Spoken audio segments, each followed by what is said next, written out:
Bible nous enseigne que le soleil, la lune et les étoiles ont été créés pour marquer les époques, les jours et les années. Cependant, la question du calendrier biblique cause beaucoup de confusion parmi les croyants. Les chrétiens observent le calendrier grégorien. Les juifs orthodoxes ont leur calendrier rabbinique. Les juifs falachas ont une autre version du calendrier. Les juifs karaïtes et certains messianiques observent des versions différentes du calendrier hébraïque. Lequel de tous ces calendriers est celui de notre Père Céleste? En ce temps de la fin, l'esprit de Yeshua HaMashiach, notre Seigneur, est en train d'opérer un grand réveil spirituel à travers le monde. De nombreuses personnes de toutes les nations, tribus et langues reviennent à l'obéissance et à la pratique de la Torah selon l'enseignement de Yeshua HaMashiach. Ils sont pour ainsi dire greffés à l'olivier franc. Mais grande est la confusion et la frustration causée par le manque d'un calendrier unique à tous les Israélites. Comment rester unis quand nous avons tant de calendriers différents? Comment calculer avec exactitude les jours des saintes convocations de notre Elohim? Nous ne pouvons nous empêcher de nous poser les questions de savoir quel est le calendrier que les Israélites ont utilisé depuis l'époque de Moïse. Quel calendrier notre maître et sauveur Yeshua a-t-il utilisé? La Bible nous enseigne que c'est sur la déposition de 2 ou 3 témoins fidèles que la vérité est établie. Dans cet exposé, nous vous apporterons les témoins bibliques, parabibliques, historiques, archéologiques et rabbiniques pour établir le vrai calendrier de notre Créateur. À vous de juger.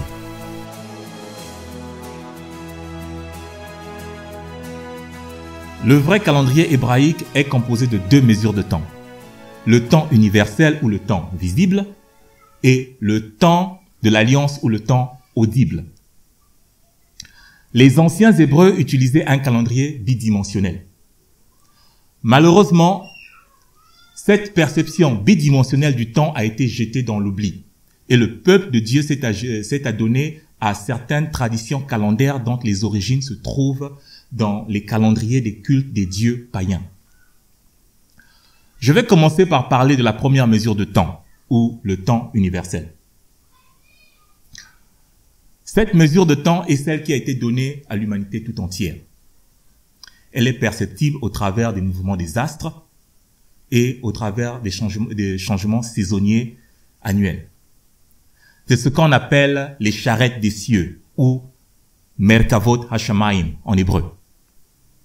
Cette première mesure de temps est composée de 360 jours, pile, pas moins, pas plus. Toutes les grandes civilisations antiques ont utilisé un calendrier de 360 jours. En effet, selon de récentes découvertes archéologiques, les premiers calendriers des peuples égyptiens, hindous, mayas, aztèques, babyloniens, chinois et sumériens ont tous eu 360 jours à l'origine. Je vous dirai tout à l'heure pourquoi, comment et quand est-ce que tout cela a changé dans toutes ces civilisations. Dans la Bible aussi, nous voyons de manière très régulière l'utilisation de cette première mesure ou cette première division de temps de 360 jours l'année, avec 12 mois de 30 jours chacun. Il y a plusieurs preuves bibliques qui soutiennent une année ou une mesure de temps de 360 jours. Mais commençons par voir comment notre ancêtre Noah comptait les jours quand il était dans l'arche pendant le déluge. L'an 600 de la vie de Noé, le second mois, le 17e jour du mois. En ce jour-là, toutes les sources du grand abîme jaillirent et les écluses des cieux s'ouvrirent. Plus loin on lit, les eaux se retirèrent de dessus la terre, s'en allant et s'éloignant, et les eaux diminuèrent au bout de 150 jours. Le 7e mois, le 17e jour du mois, l'arche s'arrêta sur les montagnes d'Ararat. Donc, depuis le 17e jour du 2e mois, lorsque le déluge commença jusqu'au 17e jour du 7e mois, Noé nous dit qu'il s'est écoulé 150 jours. Nous pouvons dire sans nous tromper qu'il y a 5 mois entre le 2e mois et le 7e mois. Si nous multiplions 30 jours par 5, nous obtiendrons 150 jours pile. Nous pouvons donc conclure que pour Noé, chaque mois avait 30 jours. Et 30 jours fois 12 font exactement 360 jours. Continuons toujours avec la première mesure de temps, ou le temps universel. Yahovah, notre Elohim, utilise aussi un calendrier d'une année de 360 jours avec 12 mois de 30 jours chacun. Toutes les dates prophétiques sont données en fonction de la mesure du temps de l'année de 360 jours avec 12 mois de 30 jours chacun. Voici quelques exemples. Apocalypse 11, 2, 3. Mais le parvis extérieur du temple, laisse-le en dehors et ne le mesure pas, car il a été donné aux nations, et elles fouleront aux pieds la ville sainte pendant 42 mois. Je donnerai à mes 2 témoins le pouvoir de prophétiser, revêtus de sac, pendant 1260 jours. 1260 jours font exactement 42 mois de 30 jours chacun.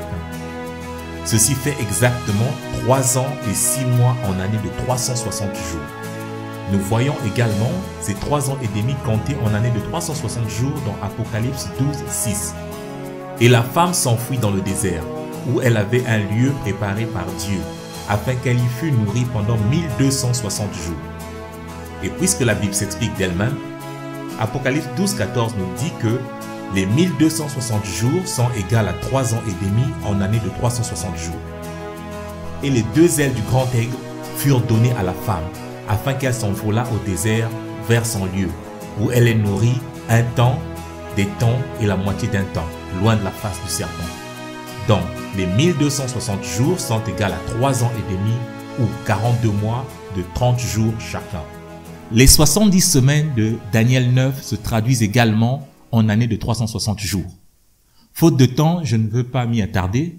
Je vous laisse faire cet exercice vous-même quand vous en aurez le temps. Mais il y a des gens qui utilisent souvent Ézéchiel 4, 5 pour soutenir la doctrine du 13e mois du calendrier lunaire rabbinique. Lisons Ézéchiel 4, 5. Je te compterai un nombre d'années égal à celui des années de leur iniquité. 390 jours. Si vous divisez 390 jours par 30, vous aurez 13 mois pile. Donc, 13 mois de 30 jours chacun. Le problème ici, c'est que la lune n'a pas une révolution de 30 jours par mois. Mais la lune a une révolution de 29 jours, 12 heures, 44 minutes, 2 secondes et 8 tierces. Si nous multiplions 29 jours et demi par 13, nous n'obtiendrons pas 390 jours, comme cela est écrit dans la Bible. En effet, nous obtiendrons 383 jours et demi. Il nous manquera 6 jours et demi pour arriver à 390 jours. Donc, Ézéchiel fait référence à une année de 360 jours plus un mois de 30 jours. Ézéchiel 4, 5 prouve aussi que Dieu utilise une année de 360 jours, composée de 12 mois de 30 jours. Donc, ce que les rabbins appellent Shana Meubere, ou le 13e mois, qui est ajouté dans le calendrier rabbinique chaque 4e année, n'existe pas dans la Bible. En effet, Apocalypse 22, 2 nous dit: au milieu de la place de la ville, sur les 2 bords du fleuve, il y avait un arbre de vie, produisant 12 fois des fruits, rendant son fruit chaque mois, et dont les feuilles servaient à la guérison des nations. 1 Roi 4, 7 dit également: Salomon avait 12 intendants sur tout Israël. Il pourvoyait à l'entretien du roi et de sa maison, chacun pendant 1 mois de l'année. Donc, il y a bien 12 mois dans l'année, pas plus, pas moins. Dans notre recherche du vrai calendrier, il nous faut, je répète, il nous faut admettre que la Bible utilise constamment un cycle d'une année de 360 jours, de 12 mois avec 30 jours chacun. Refuser d'accepter cela serait une malhonnêteté intellectuelle et spirituelle au vu des preuves que la Bible elle-même nous fournit.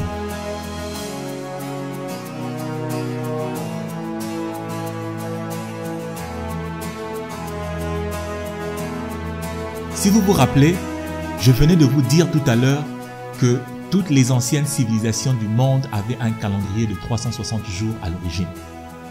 Maintenant, pourquoi et quand est-ce que toutes ces civilisations anciennes ont-elles cessé de compter 360 jours l'année?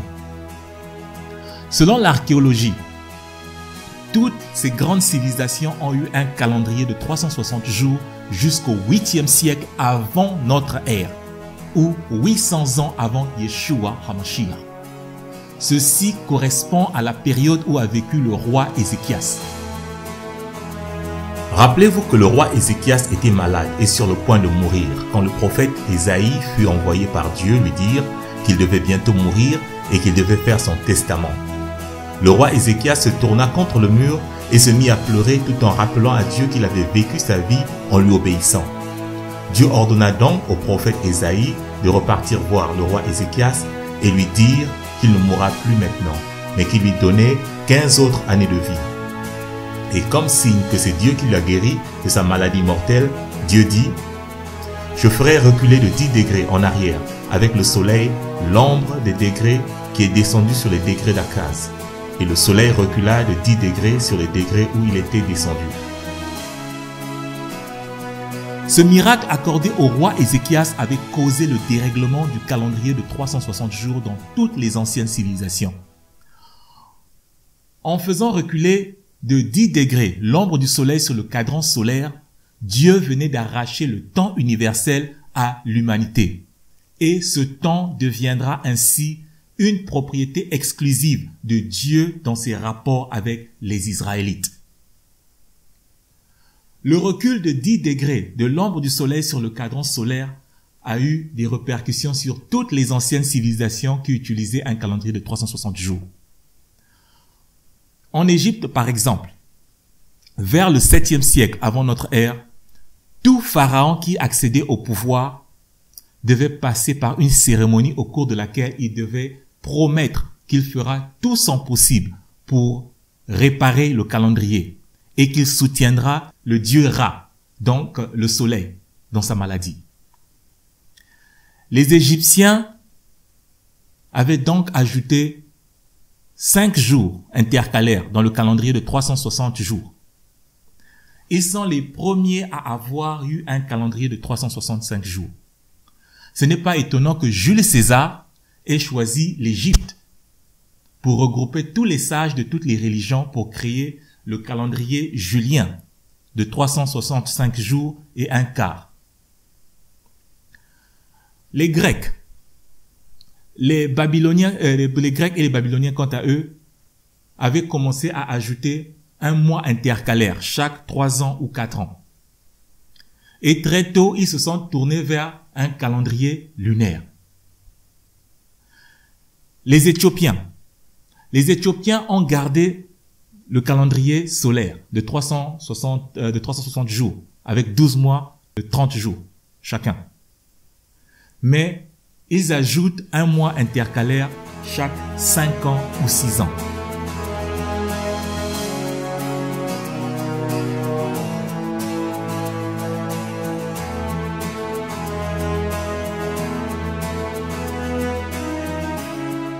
Souvenez-vous que je vous ai dit au départ que le calendrier hébraïque était composé de 2 mesures de temps. Nous venons de voir la première mesure de temps. La deuxième mesure de temps, c'est le temps de l'alliance. Les anciens Hébreux appelaient cette mesure de temps Moadei Dror, ou temps de liberté. C'est le temps où l'on se libère de ses occupations quotidiennes pour se consacrer à la lecture et à la méditation de la parole ainsi qu'au culte d'Élohim. Il s'agit ici des Shabbats, des fêtes bibliques, des jubilés et des années sabbatiques.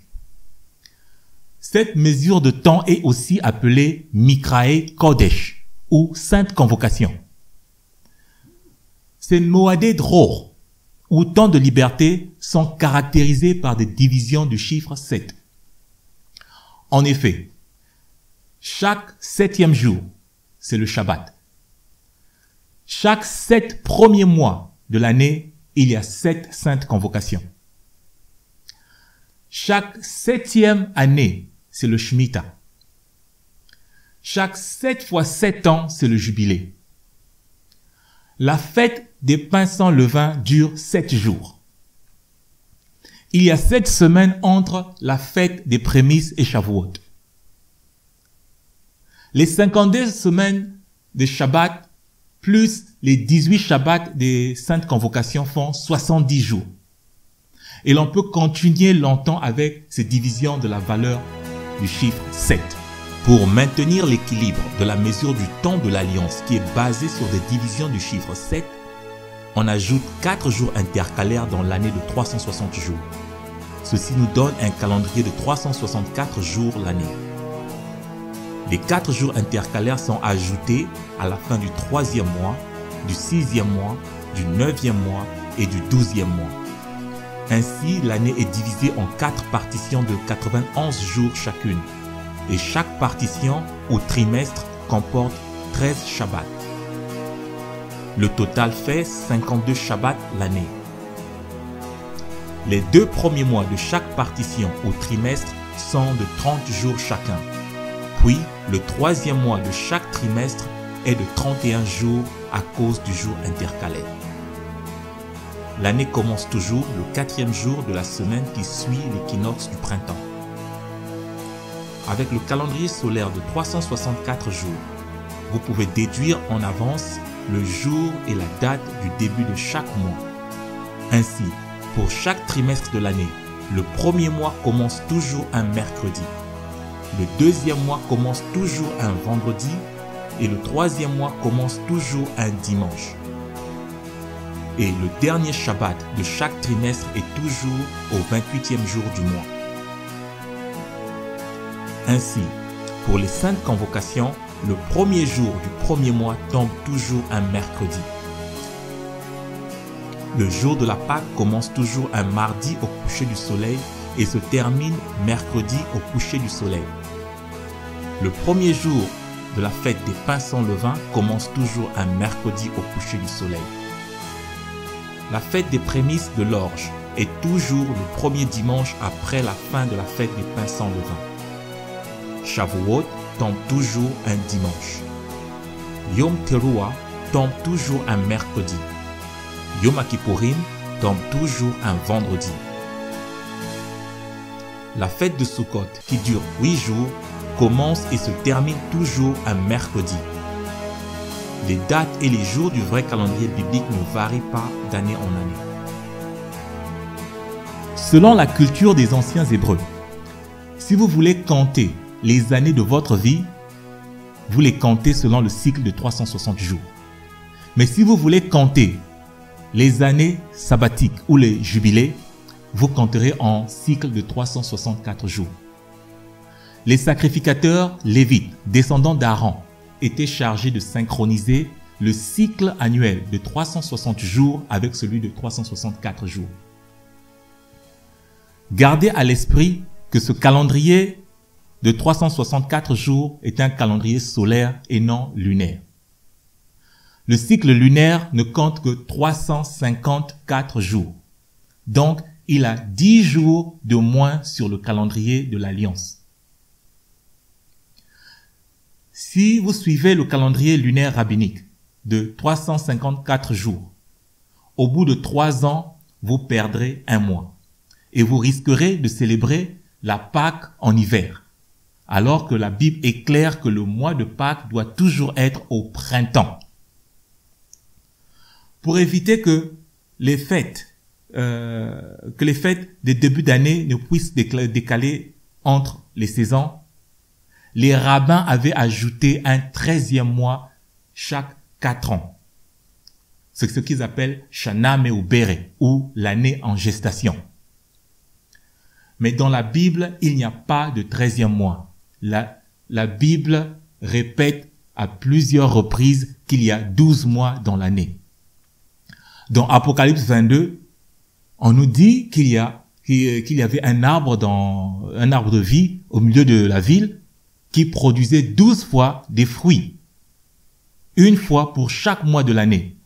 Dans 1 Roi 4, on nous dit que Salomon avait 12 intendants pour son service et ils servaient chacun pendant 1 mois de l'année. Il y a beaucoup de passages bibliques qui confirment que la Bible n'a que 12 mois. Le calendrier de l'Alliance est aussi appelé le calendrier d'Enoch, car Enoch est celui qui a reçu ce calendrier avant le déluge. Ceci est le calendrier que les anciens appelaient le temps audible. Pourquoi les anciens Hébreux appelaient-ils cela le temps audible? C'est simplement parce que Dieu avait dit dans Lévitique 23 de déclarer ou de proclamer les saintes convocations. Nous devons déclarer ou proclamer de manière audible avec notre voix et même avec le chauffard. Le début des Shabbats et toutes les autres saintes convocations bibliques. Nos frères juifs, par exemple, ont établi la Kiddush comme guide standard pour la déclaration du temps audible ou les Shabbats. Pour déclarer les saintes convocations, vous pouvez faire une prière de déclaration avec vos propres mots, car la Torah dit simplement de déclarer de manière audible le début des saintes convocations au temps fixé par Dieu. Le calendrier rabbinique actuel est vieux de près de 1700 ans seulement, alors que le vrai calendrier biblique date d'avant Moïse. Le premier calendrier lunisolaire rabbinique a été mis en place au 1er siècle de notre ère. Ensuite, au 4e siècle de notre ère, plus précisément en l'an 359 après Yeshua, le calendrier rabbinique au calcul astronomique a été implémenté dans sa forme rabbinique actuelle par Hillel II du nom. Au cours des siècles, le calendrier rabbinique a subi plusieurs modifications. Il va sans dire que ce n'est un secret pour personne que le calendrier rabbinique est d'origine babylonienne. Ou tout au moins, il a reçu une influence très considérable du calendrier babylonien. Ceci est bien documenté dans la Mishnah et même aujourd'hui, d'éminents professeurs juifs des universités hébraïques de Jérusalem et de Tel Aviv confirment cela.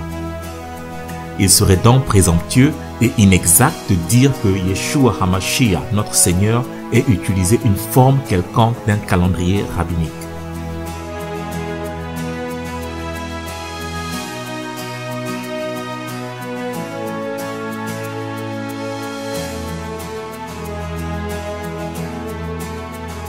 Quel est donc le calendrier qui était utilisé à l'époque où Yeshua, notre Mashiach, a marché sur la terre d'Israël? Pour répondre à cette question, il nous faut consulter les récits bibliques et parabibliques. Et à cela, il faut ajouter les manuscrits de Qumran, les écrits des rabbins, ainsi que les récits des historiens de cette époque. Nous allons essayer de synchroniser tout cela. Commençons par les manuscrits de Qumran. En 1947, les manuscrits de la mer Morte, aussi appelés les manuscrits de Qumran, ont été découverts. Ces quelques 930 documents retrouvés dans les grottes ou les cavernes de Qumran ont permis de mettre la lumière sur l'histoire oubliée d'une période très importante du peuple israélite en général et le peuple juif et Lévi en particulier. Nous sommes censés de nous poser la question de savoir qui avait écrit les manuscrits de Qumran. Pourquoi les ont-ils écrits? Quand les ont-ils écrits?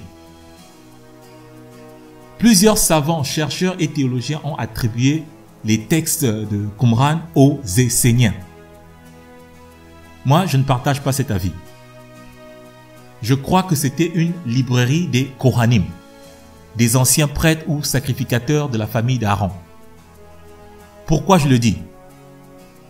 Parmi les quelques 930 parchemins qui ont été découverts à Qumran, il n'y a pas de documents commerciaux. Il n'y a pas de courrier personnel. Il n'y a pas de ketouba ou des documents de mariage. Tous les manuscrits de la mer Morte sont des rouleaux et des fragments des textes sacrés, car ils sont tous relatifs aux Saintes Écritures.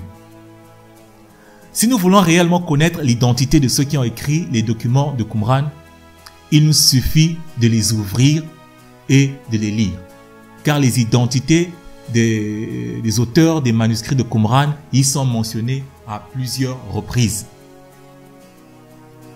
Pour identifier les propriétaires des documents retrouvés à Qumran, il nous faut les classer en catégories logiques, car il s'agit ici d'une librairie. C'étaient des documents du temple que les sacrificateurs fils de Tsadok avaient sortis du temple pour protéger de l'invasion de l'empire des Séleucides qui voulaient imposer une hellénisation du temple de Jérusalem. Mais sur cela, j'y reviendrai tout à l'heure. Je donnerai plus d'explications tout à l'heure. Comment allons-nous donc repartir ces manuscrits? Il serait logique de les classer en 4 groupes ou catégories. Le premier groupe est la librairie biblique, dans laquelle on a retrouvé tous les livres de l'Ancien Testament à l'exception du livre d'Esther. Ceci s'explique simplement parce que le livre d'Esther est le seul livre de l'Ancien Testament où le nom de Dieu n'existe pas. Le nom de Dieu n'est pas cité de manière directe ou indirecte. Nous pouvons donc conclure que ceux qui ont caché ces manuscrits dans les grottes de Qumran avaient accès à toute la librairie biblique de l'époque. Le deuxième groupe est celui des livres parabibliques, aussi appelés livres apocryphes. Apocryphe veut dire caché. Ce sont des livres comme les livres d'Enoch, de Jacher, Jubilé, les testaments des 12 tribus, etc. C'est seulement à Qumran qu'on a retrouvé ces livres dans leur langue d'origine, qui sont l'hébreu et l'araméen. Le troisième groupe, ce sont les livres liturgiques et cérémoniaux. C'est dans cette catégorie que nous trouvons des indices sur l'identité des propriétaires de cette librairie, des manuscrits de la mer Morte. On trouve des documents tels que les chants d'action de grâce, ou Hodayot en hébreu, des livres comme les chants des sacrifices des Shabbats, ainsi que les rouleaux du temple. Ici, par exemple, on retrouve le concept selon lequel le temple sur terre est l'image ou l'ombre du vrai temple qui se trouve dans les cieux.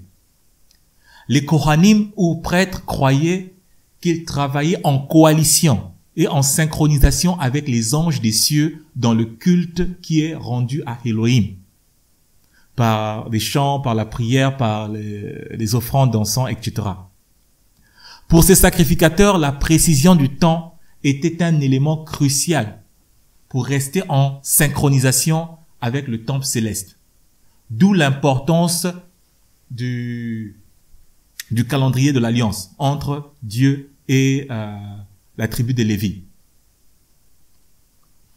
Un calendrier précis et calculé d'avance était crucial pour organiser les milliers de Lévis qui venaient chaque semaine des contrées éloignées pour assurer leur rotation de service au temple.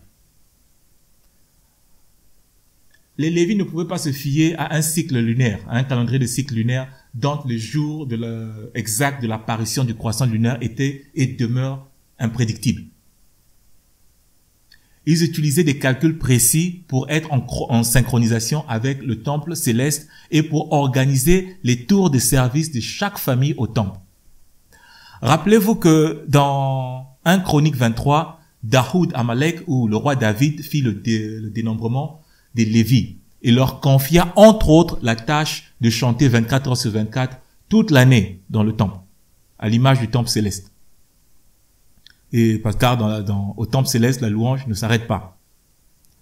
Selon les mêmes manuscrits de la mer Morte, le roi David aurait collectionné 364 psaumes pour chaque jour de l'année, 52 psaumes pour chaque Shabbat de l'année, 18 psaumes pour chacune des fêtes bibliques de l'année. Tout ceci remis aux Lévites pour la louange et l'adoration d'Elohim. Il est possible que des livres retrouvés à Qumran comme les chants d'action de grâce soient composés par le roi David lui-même. Le quatrième groupe de documents trouvés à Qumran est composé des livres polémiques. Polémique vient du grec polémos, qui veut dire guerre ou rivalité.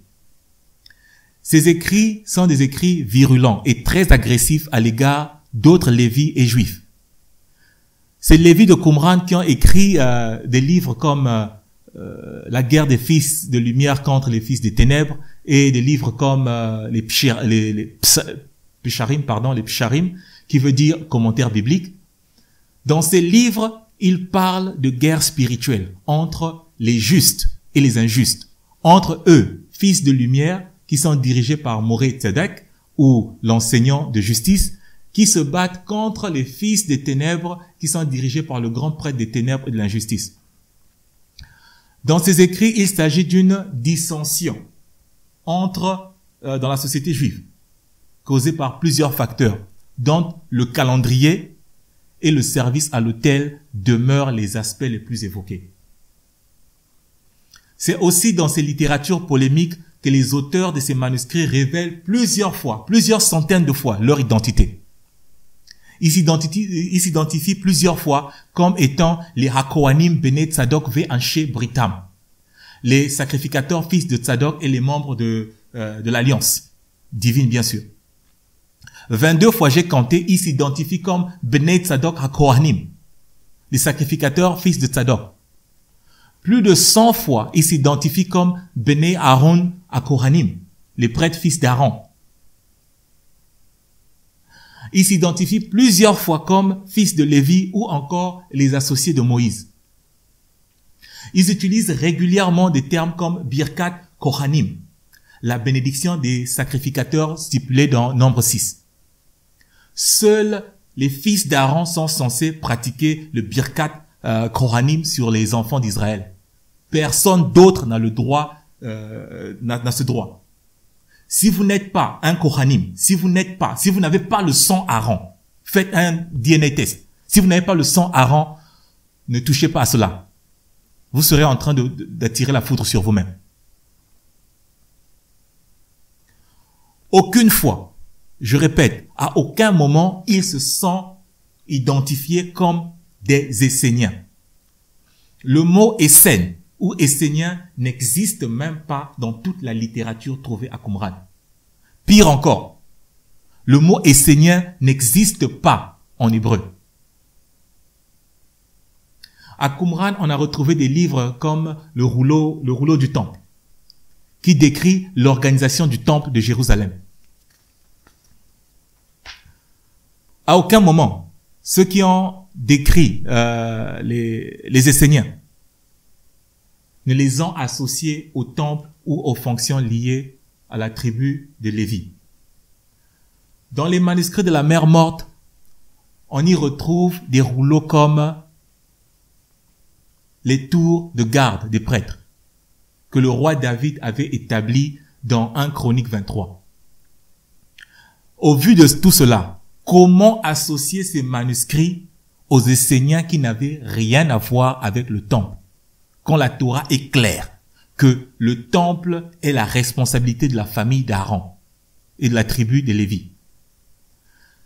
La description que donnent Plinie, Joseph Flavius et Philo d'Alexandrie des Esséniens ne correspond en rien aux Lévis et leurs associés. Plinie, Flavius Joseph et Philo d'Alexandrie décrivent les Esséniens comme étant des moines sans femme ni enfants vivant dans le célibat et la pureté totale. Ils disent qu'ils étaient des milliers qui menaient une vie simple et ils étaient vertueux, ils vivaient en paix avec tout le reste de la société. Cette description ne correspond pas avec la réalité des Kohanim ou des sacrificateurs Lévi. Je m'explique. Le souverain sacrificateur ne peut venir que de la famille d'Aaron. Le pouvoir du sacrificateur n'est pas transmis par la connaissance de la Torah. Vous pouvez lire la Torah, la connaître sur le bout de vos ongles. Si vous n'êtes pas de la tribu de Lévi, ça sert à rien d'espérer que vous serez Kohanim un jour. Mais le pouvoir du sacrificateur est transmis par les liens sanguins, par l'appartenance à un clan particulier et à une famille précise.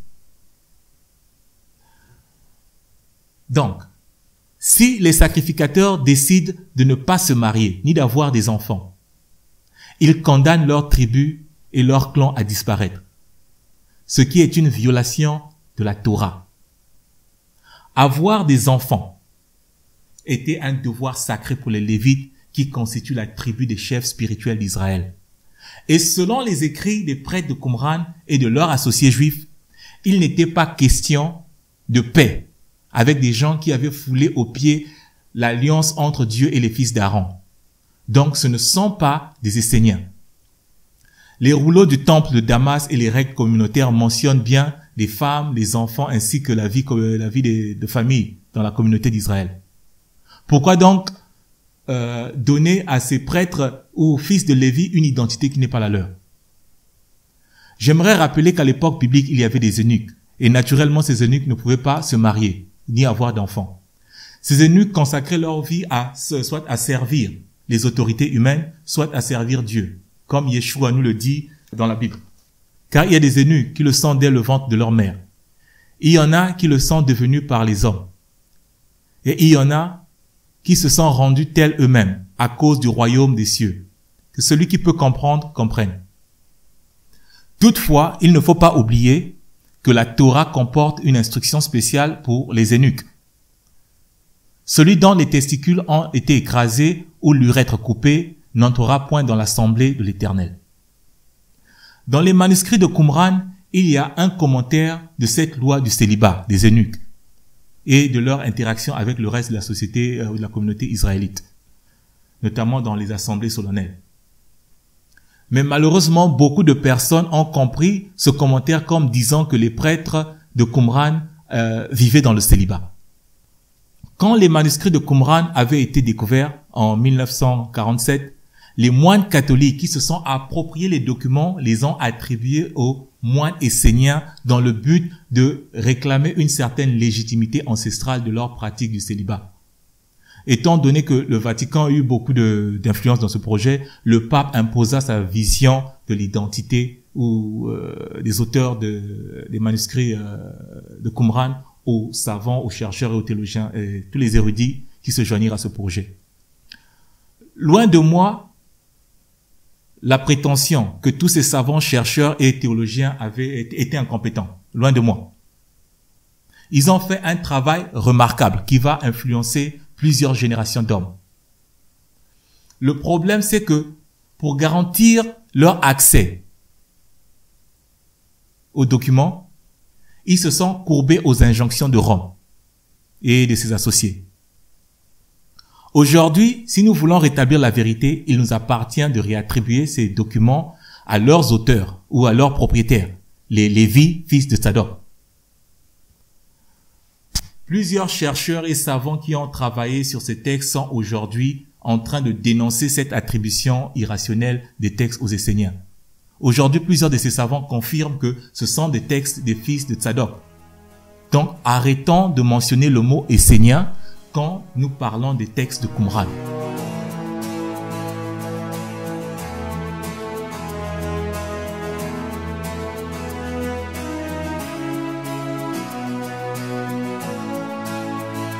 Rappelez-vous que nous avions étudié dès le départ que le calendrier hébraïque était constitué de deux types de mesures de temps. Le temps visuel ou universel, qui est constitué d'une année de 360 jours, et le temps audible ou le temps de l'alliance, qui compte 364 jours. Et nous avions également vu que les prêtres sacrificateurs fils d'Aaron étaient chargés de synchroniser ces deux divisions de temps pour le reste de la société israélite. Selon les manuscrits de Qumran, qui sont d'une valeur historique sans précédent dans l'histoire du peuple de Dieu, les prêtres avaient utilisé le calendrier solaire de 364 jours dans leur tour de rotation des classes du temple, selon les classes établies par le roi David dans 1 Chronique 23. Ils affirment l'avoir utilisé pendant des millénaires. Alors, pourquoi ne connaissons-nous pas grand-chose de ce calendrier? Pourquoi est-ce que ce calendrier a-t-il été jeté dans l'oubli? Pourquoi le judaïsme rabbinique n'a jamais utilisé ce calendrier? Et pourquoi le Talmud et les autres littératures juives sont restées silencieuses par rapport à ce calendrier solaire? La réponse n'est pas si simple. Mais elle se trouve dans la révolution rabbinique qui a eu lieu entre le 1er siècle avant notre ère et le 1er siècle de notre ère. La révolution rabbinique avait marginalisé et jeté dans l'oubli ce calendrier. Voyons à présent comment est-ce que ce calendrier solaire du temple a été changé en calendrier lunaire rabbinique. En l'an 175, avant la naissance de Yeshua HaMashiach, le roi des Séleucides, Antioche Épiphanie, conquit militairement le royaume de Juda et imposa toutes sortes de taxes, y compris des taxes sur les offrandes et les autres revenus du temple de Jérusalem. Il ne s'arrêta pas là. Il mit en place un processus accéléré d'hellénisation de la société juive et de tous les autres territoires du Moyen-Orient conquis. Il imposa également que le calendrier solaire du temple soit remplacé par le calendrier lunaire grec. Il imposa le calendrier lunaire grec comme le seul calendrier pour tout son empire. L'hellénisation de la société juive veut dire l'abandon des valeurs juives pour adopter la culture occidentale ou européenne. Pour les prêtres, changer le calendrier du temple, c'est violer l'alliance entre les Lévites et le Dieu d'Israël. Accepter l'hellénisation de la société israélite, c'est renoncer aux valeurs fondamentales d'une société fondée sur la Torah. Il n'était donc pas question pour le souverain sacrificateur d'accepter un tel ordre de la part d'un païen, roi fut-il. À cette époque, Onias III, ou de son vrai nom, Honio ben Shimon, était le souverain sacrificateur d'Israël. Honio ben Shimon accepta de collecter les taxes pour le roi Antioche. Mais il refusa catégoriquement l'hellénisation de la culture juive et signifia au roi Antioche qu'il ne changerait pas le calendrier du temple. Pour Honio ben Shimon et les autres Israélites, il vivait la réalisation de la prophétie de Daniel 7, 25. Il prononcera des paroles contre le Très-Haut. Il opprimera les saints du Très-Haut. Et il espérera changer les temps et la loi. Le roi des Séleucides ordonna que le souverain sacrificateur soit mis à mort. Honio ben Shimon échappa de justesse et s'exila en Égypte. Mais plus tard, il fut assassiné. Le roi des Séleucides nomma son frère, Yason. Yason accepta de faire un compromis en essayant de synchroniser le calendrier solaire des Lévites avec le calendrier lunaire des Grecs qui commençait au mois d'automne, le mois de Dios, selon leur calendrier. Cela ne marcha pas car les règles du calendrier d'Enoch, basées sur des calculs bien précis avec une année de 360 jours, ne concordaient pas avec le calendrier grec lunaire basé sur l'observation des phases de la lune et qui compte 354 jours l'année. Le souverain sacrificateur Yason, lui aussi, fut mis à mort. Yason était le dernier prêtre de la famille d'Aaron à servir au temple de Dieu après 1000 ans de règne de la famille de Tzadok, depuis leur intronisation à l'époque du roi David ou David Hamalek. Yason fut remplacé par un Lévi qui n'est pas issu de la famille des sacrificateurs. Son nom était Ménélaos. Ménélaos se montra inefficace auprès du roi des Séleucides. Il fut exécuté et remplacé par un autre non-prêtre du nom d'Alkimos. C'est à cette époque, à cette période, entre le souverain sacrificateur Yason et le souverain sacrificateur Alkimos, cette époque est appelée l'époque des prêtres hellénistes. Elle s'étend entre l'an 175 et l'an 159, avant notre ère, avant Yeshua. C'est durant le règne d'Alkimos, comme souverain sacrificateur d'Israël, qu'éclata la révolte des Maccabées. La goutte d'eau qui fit déborder le vase était l'hellénisation du temple de Jérusalem, où les prêtres acceptèrent d'offrir des sacrifices au dieu grec, Zeus. Il faut noter que des pratiques telles que la circoncision et le port des titites avaient été prohibées. la guerre des Maccabées n'était pas contre l'armée grecque directement, comme le pense souvent, mais elle était contre les Mithyavnim. Les Mithyavnim étaient les Israélites qui s'étaient hellénisés et qui imposaient la culture grecque aux autres Israélites. C'était une guerre civile entre Israélites. L'armée des Séleucides fournissait un petit support aux Mithyavnim, car elle était elle-même occupée à conquérir d'autres territoires et à maintenir la stabilité de la Syrie. Cette guerre civile se solda par la victoire des Lévites Maccabées ou Hashmoniens, qui reconsacrèrent le temple de Dieu, le temple au Dieu d'Israël. C'est là l'origine de la fête Hanouka. Cette guerre dura entre l'an 167 et l'an 164 avant notre ère. La guerre cessa lorsque le roi d'Antioche, ou le roi Antioche, mourra quelque part en Perse. Les Israélites espéraient que le remplaçant d'Antioche, Épiphanie, sera plus tolérant de leurs pratiques religieuses. Mais malheureusement, ce ne fut pas le cas. Les successeurs d'Antioche Épiphanie imposèrent aussi le calendrier lunaire grec et l'hellénisation aux Maccabées sous la dynastie des prêtres hashmoniens. Mais cette situation va changer. En l'an 67 avant notre ère, les Romains se rendent maîtres de la Syrie, de la Judée et de l'Égypte. Les Romains refusent d'utiliser l'ancien calendrier lunaire grec. En l'an 45 avant notre ère, le roi Jules, avant qu'il ne devienne Jules César, réunit les sages de toutes les religions de son empire en Égypte pour créer le calendrier solaire de 365 jours et un quart que nous utilisons aujourd'hui sous le nom de calendrier grégorien. L'une des plus grandes contributions du peuple israélite dans ce calendrier est la division de l'année en fractions de 7 jours par semaine, ayant comme premier jour de la semaine le dimanche et 7e jour de la semaine le samedi. Ce qui nous rassure que la semaine biblique n'a pas été dérangée et que l'incrémentation des semaines bibliques a été préservée jusqu'à nos jours. En l'an 45, avant notre ère, les Romains imposèrent le calendrier julien dans tout leur empire, y compris à Jérusalem. À la différence des Grecs, les Romains permirent aux Lévites hashmoniens d'utiliser le calendrier solaire d'Enoch pour leurs affaires religieuses et le calendrier julien pour leurs devoirs administratifs envers Rome. Cette stratégie romaine installa un climat d'accalmie dans la société juive.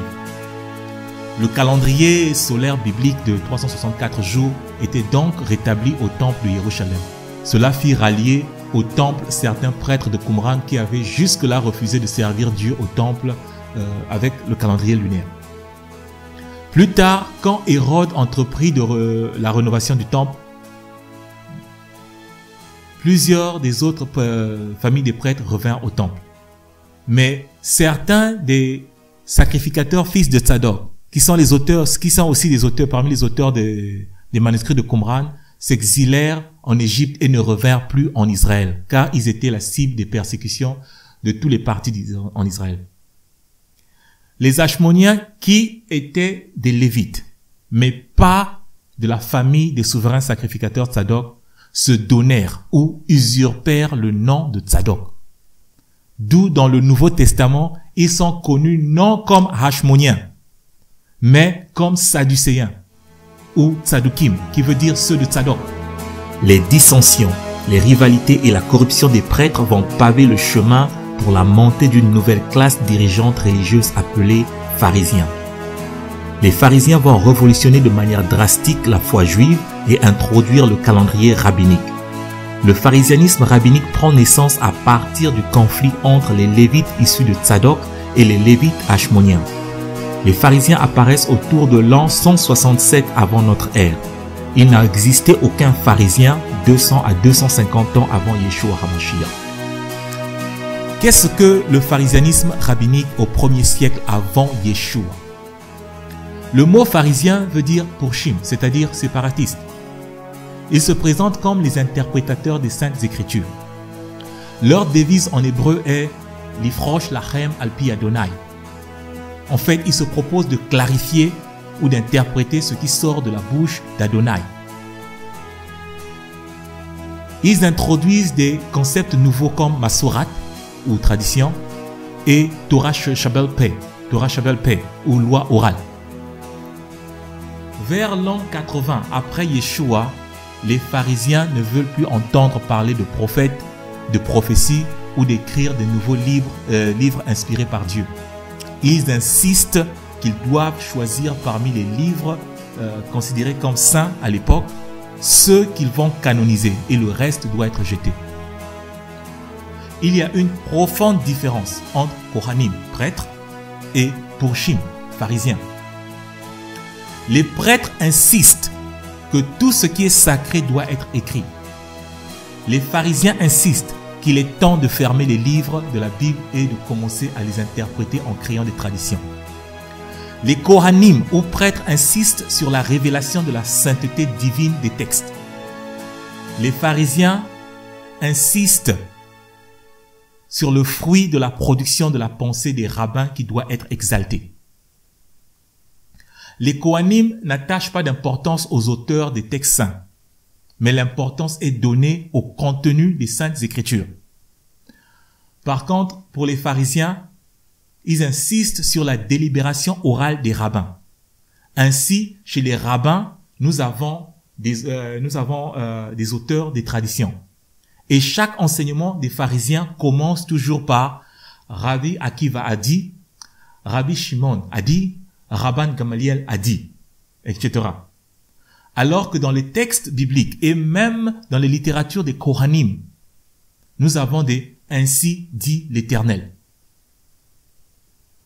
Les rabbins se proposent de déformer ou même de contredire les textes bibliques si nécessaire pour donner une certaine ligne de conduite à leurs adeptes. Les Kohanim insistent que l'interprétation ou les commentaires des textes bibliques doivent rester fidèles à la parole d'Elohim. La corruption des prêtres Lévi hachmoniens avait propulsé le parti des pharisiens au devant de la scène politique, sociale et religieuse du peuple juif. Le groupe des pharisiens, qui n'était qu'un petit parti insignifiant au 1er siècle avant Yeshua HaMashiach, devint rapidement très populaire et accepté dans toute la Judée et même au-delà. Les Israélites avaient totalement perdu confiance aux prêtres hachmoniens, quoiqu'ils usurpèrent le nom de Tzadok et se firent appeler Tzadukai ou Sadducéens, ce qui veut dire ceux de Tzadok. Quoiqu'ils se fussent appelés Sadducéens, donc ceux de Tzadok, ils avaient totalement trahi les valeurs morales et spirituelles des vrais fils de Tzadok, qui eux s'étaient retirés des affaires du temple et écrivaient des livres virulents contre les prêtres hachmoniens. Une grande partie des manuscrits de Qumran est constituée des écrits des prêtres de la maison de Tzadok contre les prêtres de la maison des hachmoniens. Dans les manuscrits de Qumran, les fils de Tzadok se qualifient eux-mêmes de fils de lumière parce qu'ils suivent un calendrier solaire. Et ils appellent les prêtres hachmoniens les fils des ténèbres parce qu'ils suivent un calendrier lunaire. Entre l'an 62 avant Yeshua et l'an 70 après Yeshua, le calendrier solaire d'Enoch était établi au temple. Notre Seigneur Yeshua HaMashiach est né et a vécu sous le calendrier biblique d'Enoch. La semaine de la crucifixion de notre Seigneur Yeshua est la preuve que le temple de Jérusalem utilisait le calendrier d'Enoch de 364 jours à l'époque de Yeshua HaMashiach. Selon l'un des manuscrits de Qumran intitulé Miksat Maaseh Torah, qui certifie que les prêtres d'Israël utilisaient un calendrier de 360 jours, la Pâque tombe toujours le 4e jour de la semaine, donc un mercredi. Il faut garder en tête que selon le calendrier hébraïque, le jour commence toujours et se termine toujours au coucher du soleil. Donc la Pâque doit toujours commencer le mardi soir au coucher du soleil et se prolonger toute la journée du mercredi jusqu'au coucher du soleil. C'est un peu la même chose avec le Shabbat. Nous savons que le Shabbat c'est le samedi, mais selon le calendrier hébraïque, le Shabbat commence réellement le vendredi soir au coucher du soleil et il se prolonge toute la journée de samedi jusqu'au coucher du soleil. Dans les évangiles, Yeshua nous dit qu'il restera 3 jours et 3 nuits dans la tombe. Durant la semaine de la crucifixion, le jour de Pâques tomba un mercredi, exactement comme dans le calendrier du temple de Jérusalem retrouvé dans les grottes de Qumran. Rappelez-vous que selon le calendrier hébraïque, le jour commence et se termine toujours au coucher du soleil. Donc, durant la semaine de crucifixion, la Pâque commença officiellement le mardi soir au coucher du soleil et se prolongea jusqu'au mercredi soir au coucher du soleil. Le mardi soir est le moment où Yeshua avait son dernier repas avec ses disciples. Le mardi soir est le moment où, dans chaque maison, le chef de famille déclare de vive voix par une prière le début de la Pâque, en obéissance à Lévitique 23:4 qui nous commande de proclamer le début des saintes convocations. Toutefois, le mardi soir n'est pas le moment où la Pâque est mangée. L'agneau de Pâques est exécuté et préparé le mercredi dans l'après-midi. C'est au même moment de la journée de Pâques que notre Seigneur Yeshua était sur la croix. Ce n'est que dans la soirée du mercredi, au coucher du soleil, que le repas de Pâques est consommé. Ce n'est pas un hasard que la Pâque, la fête des pains sans levain et les autres fêtes bibliques se soient toutes alignées parfaitement avec le calendrier d'Enoch durant l'année de crucifixion de Yeshua HaMashiach, notre Seigneur. Comme nous l'avions dit auparavant, les Romains avaient permis aux Israélites de recommencer à utiliser le calendrier du temple qui était prohibé durant le règne de l'empire des Séleucides. Le calendrier d'Enoch était la seule option à l'époque, car c'est celui qui a été utilisé depuis l'époque de Moïse. Le calendrier lunaire rabbinique n'avait été introduit qu'autour de l'an 40 après Yeshua. En l'an 36 de notre ère, la dynastie des prêtres hachmoniens, aussi connue sous le nom des Sadducéens, perd tout pouvoir politique, social et même religieux. C'est au point que Rabban Yochanan ben Zakkai, qui était juif, s'opposa aux souverains sacrificateurs concernant plusieurs doctrines, y compris sur comment faire le sacrifice de la vache rousse. Ceci n'est pas une petite affaire, car la Torah dit que Dieu a établi son alliance avec Lévi pour ce qui concerne le tabernacle et les sacrifices. Et Dieu ajoute que pour toute faute commise dans l'exercice de leurs fonctions, les Lévites en porteront la peine. Et Dieu dit aussi que toute autre tribu ou étranger à la tribu de Lévi qui s'intègre dans les fonctions des Lévites sera puni de mort. Alors, comment est-ce qu'on est arrivé à une telle situation où Rabban Yochanan ben Zakkai, un juif qui s'oppose aux pratiques du souverain sacrificateur, qui est un Lévi? C'est simplement parce que ces prêtres hachmoniens étaient devenus tellement vils et corrompus dans leurs mœurs et négligents dans leurs pratiques des rituels sacrificiels. Il n'y a pas que les rabbins qui se plaignaient de la conduite des hachmoniens. Les prêtres de la famille de Tzadok critiquaient virilement ces prêtres hachmoniens dans leur pratique et dans leur corruption du culte de Dieu dans le temple. Ceci est écrit dans plusieurs rouleaux trouvés à Qumran.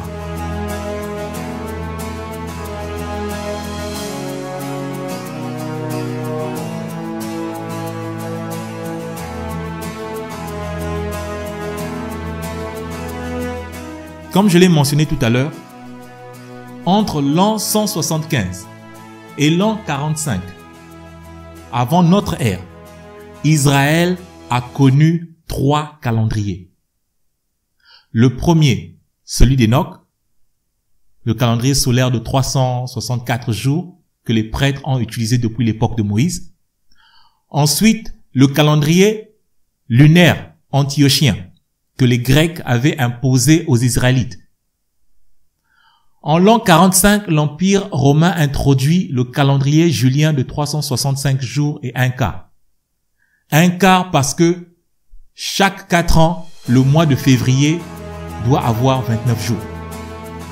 À la différence des Grecs qui avaient interdit formellement aux Israélites d'utiliser le calendrier du temple, les Romains permirent aux sacrificateurs lévites d'utiliser à nouveau le calendrier solaire de 364 jours pour des besoins strictement religieux. Mais toutefois, les Romains imposèrent aux Israélites le calendrier julien de 365 jours et un quart pour des besoins administratifs de l'Empire romain. Donc, par exemple, les dates de la collecte des taxes, du paiement des salaires et des congés administratifs étaient fixées selon le calendrier julien. Mais les activités religieuses des Israélites étaient régulées par le calendrier solaire d'Enoch de 364 jours.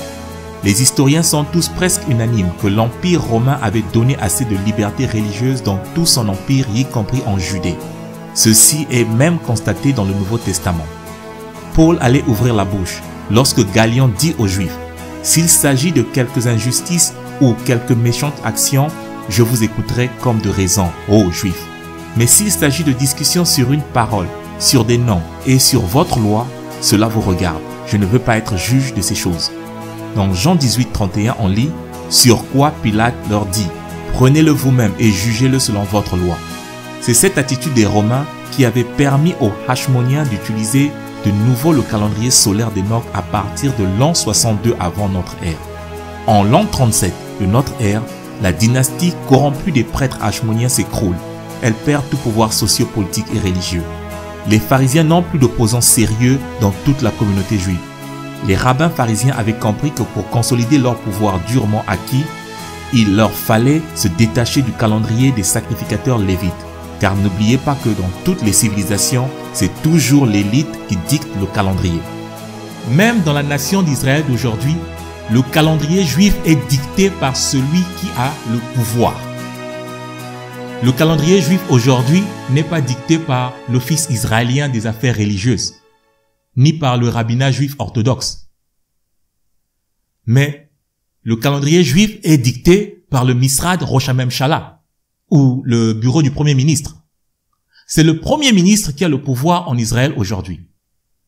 Au 1er siècle, les rabbins avaient bien compris qu'il leur fallait avoir un calendrier à eux-mêmes pour éviter un jour de partager le pouvoir avec les prêtres lévites. Juste une décennie après la résurrection de Yeshua HaMashiach, notre Seigneur, les pharisiens introduisirent le calendrier lunaire rabbinique. Il faut préciser que le calendrier rabbinique d'aujourd'hui diffère de celui du 1er siècle car il a subi plusieurs modifications au cours des siècles. Selon des experts juifs de l'histoire et de la littérature juive rabbinique comme le docteur David Nieman ou le professeur Rachel Elior de l'université hébreu de Jérusalem, le calendrier rabbinique du 1er siècle était une copie conforme du calendrier babylonien, auquel avaient été ajoutés des éléments de la foi juive tels que les semaines de 7 jours et les fêtes bibliques. Le professeur Rachel Elior, dans son livre intitulé Memory and Oblivion, The Secret of the Dead Sea Scrolls, démontre pas à pas comment les dynasties des prêtres lévites avaient été affaiblies puis renversées par les conquêtes impériales gréco-romaines et la révolution rabbinique entre le 1er siècle avant notre ère et le 1er siècle de notre ère. Le professeur Rachel Elior, qui a étudié les manuscrits de Qumran pendant plus de 7 ans, insiste que le changement du calendrier a joué un rôle déterminant dans l'ascension des rabbins au pouvoir. Et elle ajoute aussi que les manuscrits ainsi que le calendrier de 364 jours retrouvés dans les grottes de Qumran sont réellement des documents des prêtres qui avaient servi au temple de Jérusalem jusqu'au début du règne des Séleucides sur l'Israël antique. Elle explique aussi le processus par lequel les rabbins ont canonisé la Bible. L'un des critères de la canonisation de la Bible par les rabbins était d'écarter tout livre qui fait référence à un calendrier de 364 jours de manière directe ou indirecte. Plus d'une décennie avant la destruction du temple de Jérusalem, la communauté juive fonctionnait avec 2 calendriers. Le calendrier solaire de 364 jours pour ceux qui étaient fidèles à l'ancien système des prêtres et le calendrier lunaire pour ceux qui supportaient le nouveau mouvement émergent des pharisiens. Le centre du judaïsme avait été déplacé à près de 40 km de Jérusalem, juste quelques années avant la destruction du temple. Le nouveau centre du judaïsme était à Yavne, non loin de Tel Aviv. Notez ceci, jusqu'à avant la montée en puissance des pharisiens, le calendrier était dicté à partir du temple de Jérusalem par les prêtres uniquement. Ce sont les prêtres qui, même selon la Torah, étaient chargés de souffler les trompettes pour annoncer le Shabbat et les autres fêtes bibliques. mais juste une décennie après la résurrection de notre Seigneur Yeshua HaMashiach, les pharisiens introduisent le calendrier lunaire rabbinique. Les pharisiens mirent en place le tribunal rabbinique, aussi appelé en hébreu Beit Din. Ce tribunal avait aussi entre autres rôles celui de dicter le calendrier. À chaque fin de mois, le tribunal rabbinique avait une session qui avait lieu à près de 2 ou 3 kilomètres du temple, à Beth Yazek. Exactement. C'est dans la plaine de Beth Yazek que les témoins étaient reçus chaleureusement avec une grande considération de la part des rabbins, et des boissons et des cadeaux et de la nourriture étaient offerts à ceux qui venaient témoigner qu'ils avaient aperçu le croissant lunaire. Ceci attira de nombreux Judéens à participer aux sessions mensuelles du tribunal rabbinique. Ainsi, la société juive fonctionnait avec 2 calendriers différents. Une partie de la population suivait le calendrier lunaire, dicté par les rabbins à partir de Beth Yazek, et une autre partie de la population suivait le calendrier solaire de 364 jours dicté par les prêtres hachmoniens ou sadducéens à partir du temple. Il faut signaler que le premier calendrier rabbinique est complètement différent de celui utilisé aujourd'hui par les juifs orthodoxes et autres sectes du judaïsme. Le premier calendrier rabbinique était strictement basé sur l'observation des phases de la lune. Le deuxième calendrier rabbinique était publié au IVe siècle par le rabbin Hillel II. Le deuxième calendrier rabbinique est proche de celui utilisé pour la plupart par les juifs d'aujourd'hui. Il est basé sur l'observation des phases de la lune et sur les calculs astronomiques. Je répète, le calendrier rabbinique actuel a été mis en place au IVe siècle par rabbin Hillel. Maintenant, avant la destruction du temple de Jérusalem, le centre du judaïsme ainsi que le tribunal rabbinique avait été transféré à Yavne. Tel Yavne était situé à près de 40 kilomètres de Jérusalem. Et c'est à Yavne que se tenait désormais la séance de témoignage pour rendre compte aux rabbins de l'apparition du croissant lunaire. Après la destruction du temple de Jérusalem en l'an 70 de notre ère, la société juive était totalement bouleversée. Sans leur temple, les prêtres n'avaient plus aucune influence sur le peuple. Les pharisiens étaient les seuls à pouvoir donner une nouvelle orientation au peuple juif par rapport à cette catastrophe. Et concernant le calendrier, les rabbins ont été clairs que désormais c'est eux seuls, dans leur tribunal Beit Din, qui décideront de la proclamation de toutes les saintes convocations et autres événements dans la vie des Juifs. Ils ont fait comprendre à toute la société juive que le calendrier n'était plus sujet à l'hégémonie et à l'oligarchie des prêtres. Pour les rabbins, le temps n'était plus entre les mains de Dieu, mais entre les mains des hommes.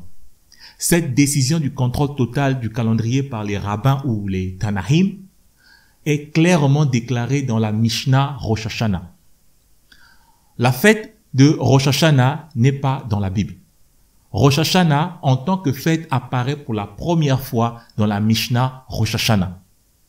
La Mishnah, ce sont les littératures des traditions des sages du judaïsme.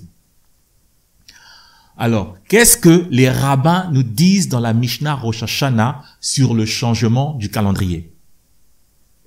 Voici comment se déroule l'histoire dans la Mishnah Rosh Hashanah. L'histoire du changement du calendrier. Rabban Gamaliel II, deuxième du nom, est sur le point de déclarer le début du 7e mois, ou le mois de Tishri. Comprenez que le mois de Tishri est un mois très important. Il faut le calculer avec précision, car c'est le mois des 3 dernières saintes convocations de l'année, Yom Teruah, Yom Kippourim et Sukkot. Donc, comme je disais tout à l'heure, Rabban Gamaliel, qui est le Nassi, ou le chef suprême des rabbins, est sur le point de déclarer le premier jour de la fête de Yom Teruah, à cause du témoignage qu'il a reçu de 2 personnes qui affirment avoir vu le croissant lunaire. Rabbi Dossa dit à Rabban Gamaliel que c'était des faux témoins, car ils affirment avoir vu la lune le 29e jour, et aujourd'hui, le 30e jour, la lune n'est pas toujours visible. Rabbi Yehoshua, qui est un ancien prêtre de la tribu de Lévi, confirme que ce que dit Rabbi Dossa est juste. Rabban Gamaliel sait que Rabbi Yehoshua est resté fidèle au calendrier solaire de 364 jours des prêtres. Selon le calendrier des prêtres, le mois de Tishri commence toujours le 4e jour de la semaine. C'est le jour de la fête des trompettes, ou Yom Teruah. Ainsi, le jour de Yom Kippourim est toujours au 6e jour de la semaine. Donc, il commence jeudi au coucher du soleil et se termine le vendredi au coucher du soleil. Même chose pour la fête de Sukkot qui commence et se termine le 4e jour de la semaine. Rabbi Yehoshua représente la dernière ligne de défense et le dernier vestige de ceux qui sont restés fidèles au calendrier solaire du temple. Rabban Gamaliel, qui sait cela, dit à Rabbi Yehoshua, « Je n'ai même pas envie d'écouter ce que tu as à dire sur le calendrier. Au contraire, en tant que chef des rabbins, je t'ordonne de venir à Yavne, le jour de Yom Kippourim, qui tombe selon ton calcul, le calcul du calendrier des prêtres. » Rabban Gamaliel dit que non seulement qu'il va proclamer le premier jour du mois selon le faux témoignage qu'il a reçu, mais il ordonne à Rabbi Yehoshua de venir à lui le jour de Yom Kippourim selon le calendrier solaire de 364 jours, le calendrier des prêtres, que Rabbi Yehoshua est resté fidèle, auquel Rabbi Yehoshua est resté fidèle. Rabban Gamaliel fait ceci pour montrer à tous les autres rabbins que l'ancien calendrier solaire est définitivement aboli. Rabban Gamaliel ordonne à Rabbi Yehoshua de ne pas jeûner le jour de Yom Kippourim et de voyager avec sa bourse et son bâton pèlerin. La bourse, c'est pour payer le droit de voyage sur les routes romaines. Comprenez que le jour de Yom Kippourim, on ne voyage pas et on ne fait pas des transactions financières. Rabbi Yehoshua pleure amèrement, car il comprend que c'est la fin du règne des sacrificateurs lévites. C'est la fin de l'hégémonie du calendrier solaire de 364 jours, qui a été utilisé par les Israélites pendant plusieurs millénaires. Rabbi Akiva, qui est un disciple de Rabban Gamaliel, vient. Il vient pour consoler Rabbi Yehoshua, qui pleure. Il lui dit, « Ce que Rabban Gamaliel a fait est biblique, et je vais te donner une interprétation du verset principal de la Torah concernant le calendrier. » Rabbi Akiva lui cite Lévitique 23, 4. Je crois que ça dit ceci, « Voici les fêtes de l'Éternel, les saintes convocations que vous publierez en leur temps fixé. » Mais Rabbi Akiva, ne cite pas Lévitique 23, verset 4, comme cela est écrit dans la Torah. Il déforme ce qui est dit dans la Torah. Pour vous montrer comment il a déformé ce passage biblique, je veux le dire en hébreu, et puis je vais expliquer où est-ce que ça a été changé. En hébreu, le passage dit ceci. Ele moade Adonai mikraei kodesh asher tikreu otam bemo adam. Voilà le verset correct en hébreu. Otam, en hébreu, veut dire l'heure, leur temps fixé. Rabbi Akiva remplace le mot otam par atem. Donc, au lieu de dire, comme je l'ai dit tout à l'heure, Ele moade Adonai mikraei kodesh asher tikreu otam bemo adam, Rabbi Akiva dit, Ele moade Adonai mikraei kodesh asher tikreu atem bemo adam. Ce qui veut dire qu'on va maintenant traduire Lévitique 23, verset 4, comme ceci.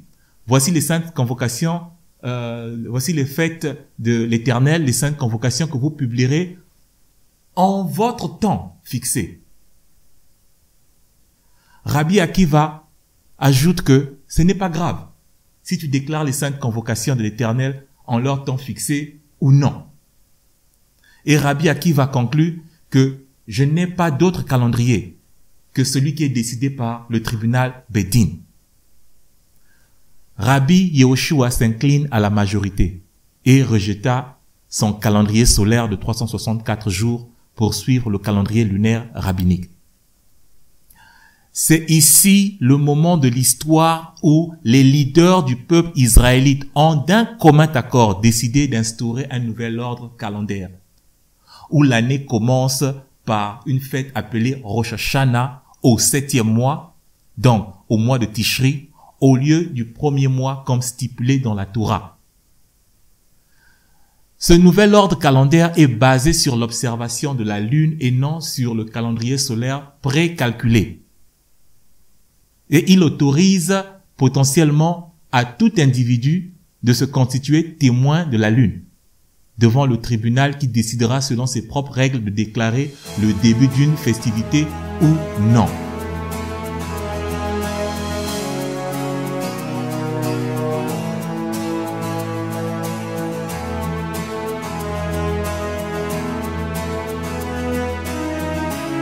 J'aimerais maintenant parler des livres parabibliques ou apocryphes que plusieurs ont malheureusement rejetés. Mais avant de le faire, j'aimerais que vous puissiez garder à l'esprit ce verset de l'apôtre Paul. Toute écriture est inspirée de Dieu et utile à enseigner, pour convaincre, pour corriger, pour instruire dans la justice, afin que l'homme de Dieu soit accompli et propre à toutes bonnes œuvres.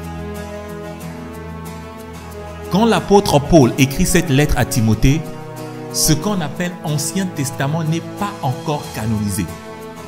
L'apôtre Paul englobe tout ce qui a été écrit antérieurement par les anciens comme inspiré par Dieu. Comme preuve que Paul lui-même utilisait les livres apocryphes, lisons 2 Timothée 3, 8. De même que Janès et Jambres s'opposèrent à Moïse, de même ces hommes s'opposent à la vérité, étant corrompus d'entendement, reprouvés en ce qui concerne la foi.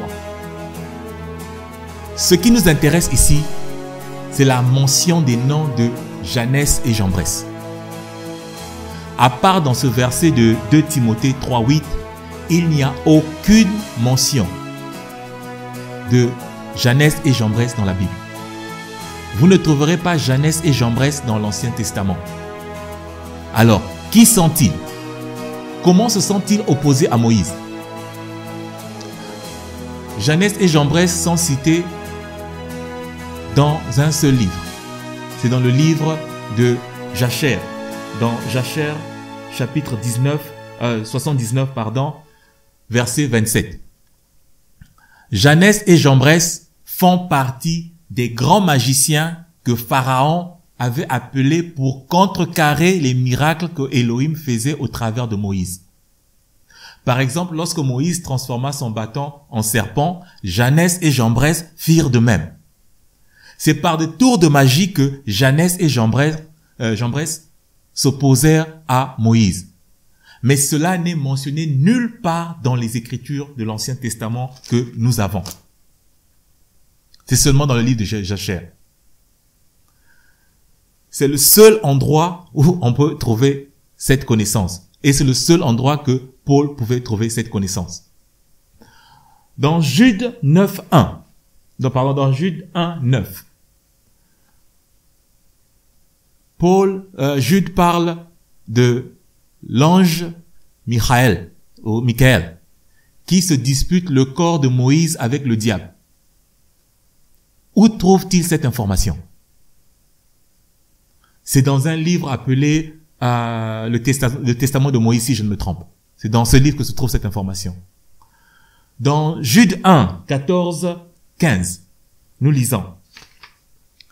C'est aussi pour eux qu'Enoch, 7e du nom depuis Adam, a prophétisé en ces termes.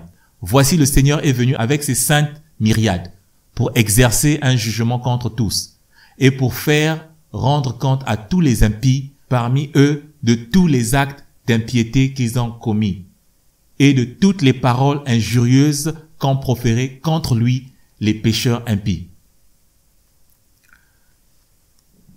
Jude cite le livre d'Enoch. Enoch chapitre 2 verset 1. Un autre verset qui fait allusion aux prophéties d'Enoch. Je veux vous rappeler à vous qui savez fort bien toutes ces choses, que le Seigneur, après avoir sauvé le peuple et l'avoir tiré du pays d'Égypte, fit ensuite périr les incrédules, qu'il a réservés pour le jugement du grand jour, enchaînés éternellement par les ténèbres, les anges qui n'ont pas gardé leur dignité, mais qui ont abandonné leur propre demeure. Voici un autre verset qui fait allusion au livre d'Enoch, 2 Pierre 2, 4. Car si Dieu n'a pas épargné les anges qui ont péché, mais s'il les a précipités dans les abîmes des ténèbres et les réserve pour le jugement. Dans la parabole du riche et de Lazare, Yeshua HaMashiach décrit 2 lieux différents où les âmes du riche et de Lazare se sont retrouvées après la mort. Cette doctrine des âmes justes se retrouvant dans un lieu de confort après la mort et les âmes désobéissantes se retrouvant dans un lieu de désolation et de tourment est très clairement expliquée dans le livre d'Enoch. En effet, Enoch explique que Dieu a créé 3 endroits, celui des âmes justes et celui des âmes qui désobéissent. Et à cela, on ajoute le 3e lieu qui est celui réservé aux anges rebelles. Et dans tous ces endroits, ces personnes attendent le jugement final. Si Yeshua a enseigné cette doctrine, cela revient à dire qu'il soutenait le livre d'Enoch. Il ne voyait pas de problème avec ça. Mais aujourd'hui, dès que vous mentionnez, dès qu'on mentionne le livre non canonisé, comme Enoch ou Jubilé, on vous dira que ce sont des livres non inspirés. Qui vous a dit que ce sont des livres non inspirés? Les rabbins qui ont canonisé l'Ancien Testament n'ont jamais appelé ces livres non inspirés. Ils ne les ont jamais qualifiés de livres non inspirés. En effet, le terme hébreu utilisé par les rabbins est clair. Ils ont appelé ce que nous appelons les livres non canonisés Sefarim Hitzonim. Ça veut dire livre exclu ou livre externe, livre laissé dehors. Il n'était pas question d'inspiration. Plus tard, quand les catholiques sont tombés sur ces textes non canonisés, ils les ont appelés livres apocryphes ou livres cachés parce qu'ils avaient décidé de les cacher.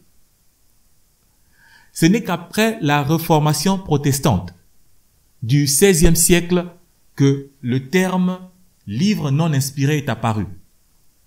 Et en plus, les critères utilisés par les protestants pour qualifier un livre de non inspiré restent très vagues.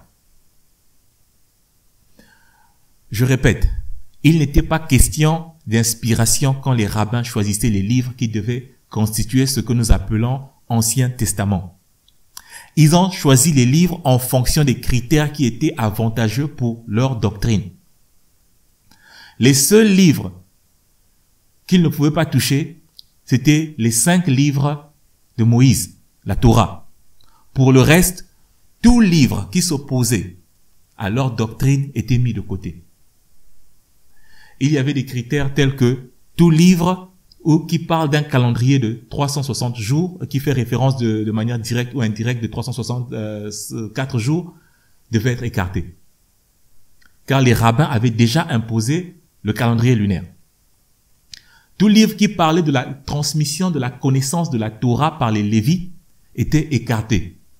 Car les rabbins dans la Mishnah se présentent comme ceux qui ont reçu le pouvoir de transmettre et d'enseigner la Torah au peuple d'Israël depuis le mont Sinaï. Voici ce que la Mishnah des Pères dit. Moïse a reçu la Torah du Sinaï et l'a transmis à Josué. Et Josué aux anciens, et les anciens aux prophètes, Et les prophètes la transmirent à la grande assemblée. Ils dirent 3 choses. Soyez prudents dans le jugement. Faites beaucoup de disciples et construisez un mur autour de la Torah. Comme vous le voyez, les Lévites sont totalement effacés de la chaîne de transmission de la Torah. Cependant, la Torah dit à plusieurs reprises que c'est la mission des Lévites d'enseigner Israël. L'Éternel parla à Aaron et dit, « Toi et tes fils avec toi, enseigne aux enfants d'Israël toutes les lois que l'Éternel leur a données par Moïse. Ils, les Lévites, enseigneront tes ordonnances à Jacob et ta loi à Israël. » Les rabbins avaient utilisé plusieurs autres critères, mais le choix des livres à canoniser était motivé par le souci des rabbins de reformer le judaïsme selon leur conception. C'est pour cela que des livres comme les livres d'Enoch, de Jubilé, de Jacher, le second livre de Jérémie et autres ont été laissés de côté. Quand les rabbins achèvent la canonisation du Tanakh ou de l'Ancien Testament, Rabbi Akiva émit une takana. La takana ou takanot au pluriel sont des édits ou des lois orales émises par les rabbins. Dans cette takana, Rabbi Akiva déclare que toute personne qui lira les livres non canonisés n'aura pas droit d'entrer dans le monde à venir. La référence de cette takana est dans, je crois, Sanhedrin 10, 1. Maintenant, je veux que vous gardiez ceci à l'esprit. Les livres non canonisés ne sont pas tous mauvais et ils ne sont pas tous bons. Il faut faire la part des choses. Parmi les livres non canonisés, il y a de ceux qui ne sont que des simples littératures israélites. D'autres sont des réflexions ou des opinions personnelles sur des doctrines religieuses. D'autres sont des livres historiques ou culturels à connotation religieuse. Et d'autres sont simplement des poèmes ou des chansons de l'époque. Ceux-là n'ont pas besoin d'être mis dans le canon biblique. Mais il y a des livres non canonisés qui sont relatifs au culte d'Elohim, qui comportent des prophéties qui se sont réalisées et en cours de réalisation, des livres qui ne contredisent pas la volonté de Dieu, mais apportent un éclairage nécessaire pour comprendre certaines parties énigmatiques du reste de la parole de Dieu. Ces livres-là, c'est le cas d'Enoch, c'est le cas du livre de Jubilé. Ces livres-là, on doit les garder. Il y a des livres sacrés qui n'ont pas été mis dans le canon, qui n'ont pas été canonisés par les rabbins parce qu'ils jugeaient inutiles pour le peuple, pour un peuple sans temple. Il y a des livres tels que le rouleau du temple et les chants des sacrifices des Shabbats qui n'étaient jamais exposés au peuple de Dieu, car Dieu les avait donnés aux Lévites seulement, pour leur service au temple uniquement. Un autre fait très important à considérer par rapport à certains livres non canonisés par les rabbins est le suivant. Les Juifs d'Éthiopie qui retracent leurs origines au roi Salomon et qui n'ont pas connu l'influence rabbinique ont gardé les livres d'Enoch et de Jubilé comme livres canoniques. Les Éthiopiens ont accepté le Mashiach Yeshua et ont gardé la loi de Dieu pendant près de 3000 ans. Il faut ajouter à cela que dans tout le Moyen-Orient et dans toute l'Afrique, l'Éthiopie est le seul pays qui n'a pas connu la domination étrangère et la colonisation. Dans 2 Chroniques 14, 9, la Bible nous dit que l'Éthiopie avait attaqué Israël avec une armée impressionnante d'1 million d'hommes et 300 chars. Les Éthiopiens étaient déjà à Maréchal, à près de 45 km de Jérusalem. Israël fut sauvé par Dieu qui dispersa et frappa l'armée éthiopienne, car le roi Asa fut l'un des rares rois d'Israël qui fit pratiquer la Torah au peuple d'Israël.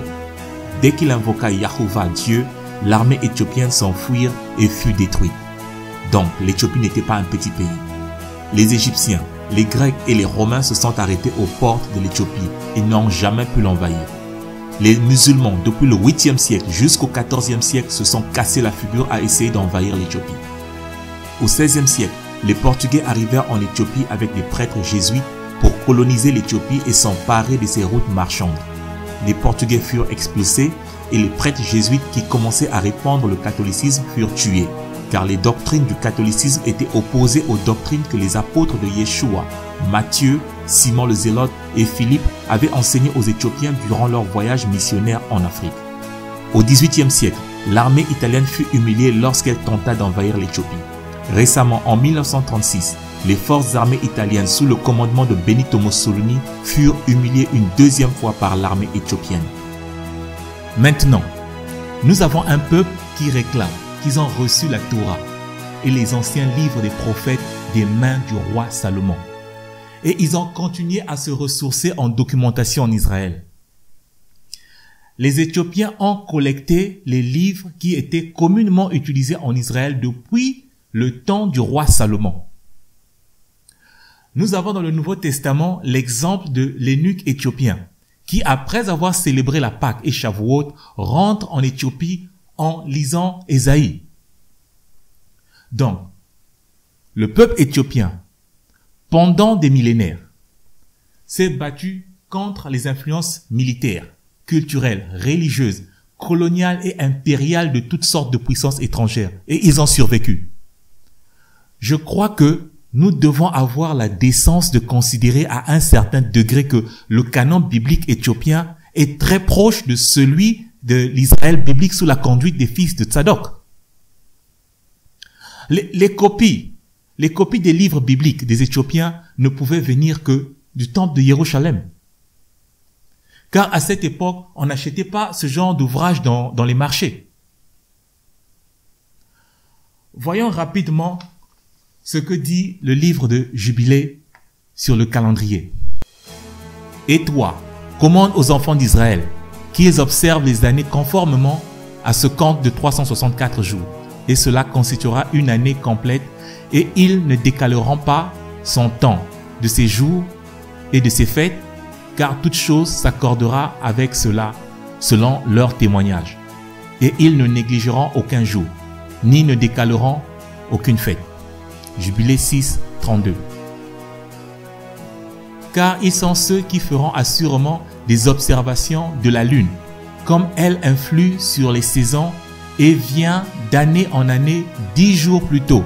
Pour cette raison, les années tomberont sur eux quand ils dérangeront l'ordre et feront du jour du témoignage un jour détestable et du jour de fête un jour impur.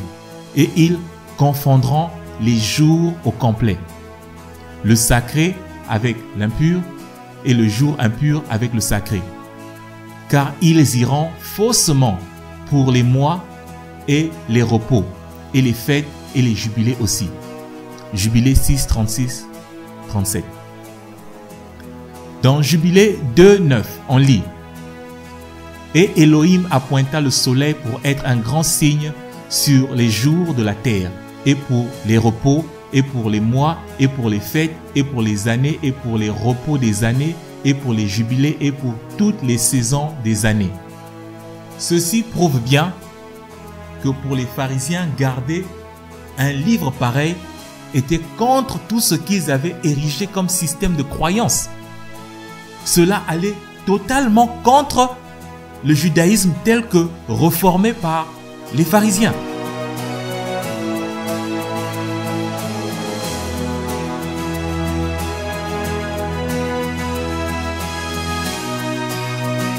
Le mot « mois » ou « chodesh » est incorrectement traduit par le mot « lune » dans la majorité des versions bibliques.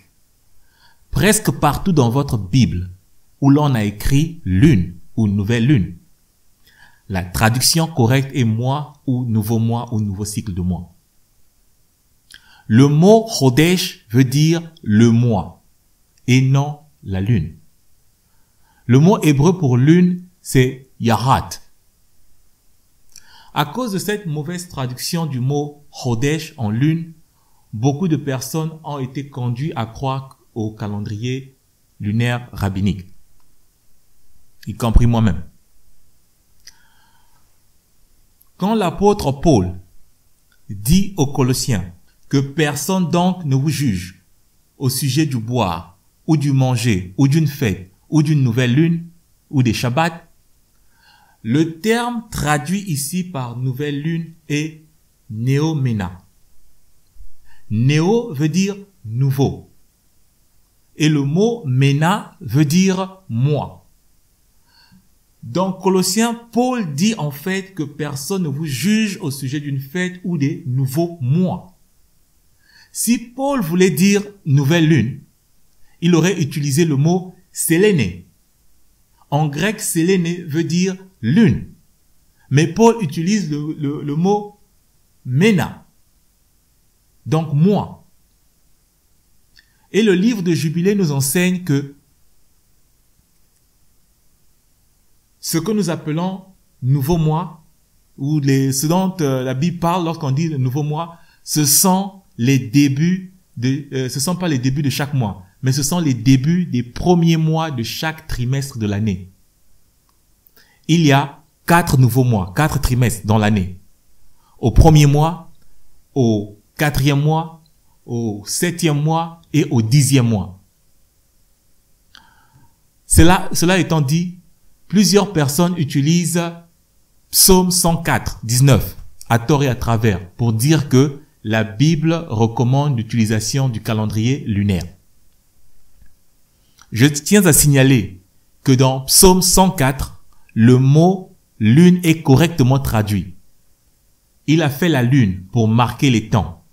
Le soleil sait quand il doit se coucher. Psaume 104, 19. Ce verset ne dit pas que nous devons suivre un calendrier lunaire.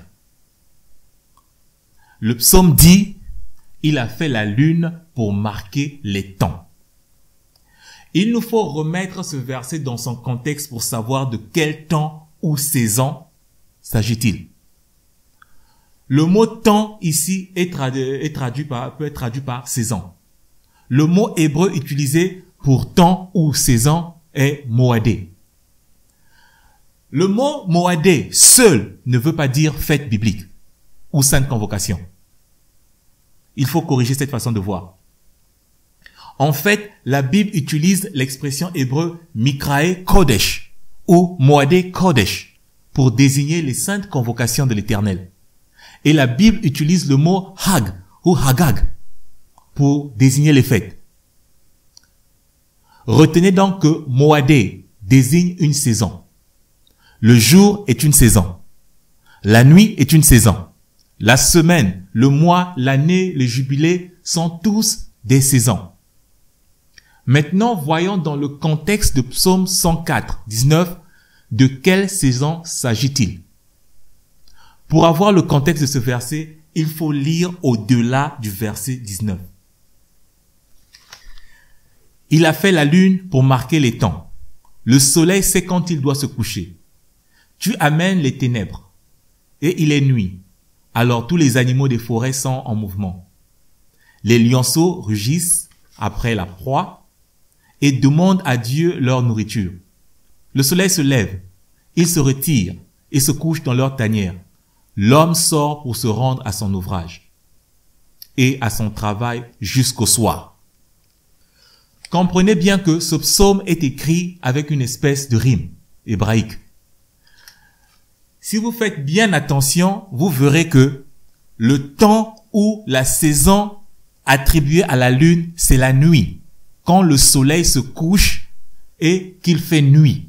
Et les animaux des forêts sortent et sont en mouvement. Les lionceaux rugissent après leur proie. Ce sont des activités nocturnes éclairées par la pleine lune. Plusieurs études scientifiques aujourd'hui ont prouvé que la lune a un effet sur les fauves. Des fauves comme les lions, ils deviennent agressifs. Ils chassent beaucoup plus durant cette période de pleine lune. Et le psaume nous parle même de la prochaine saison, celle du lever du soleil et des activités des hommes dans la saison du jour, le moadé du jour.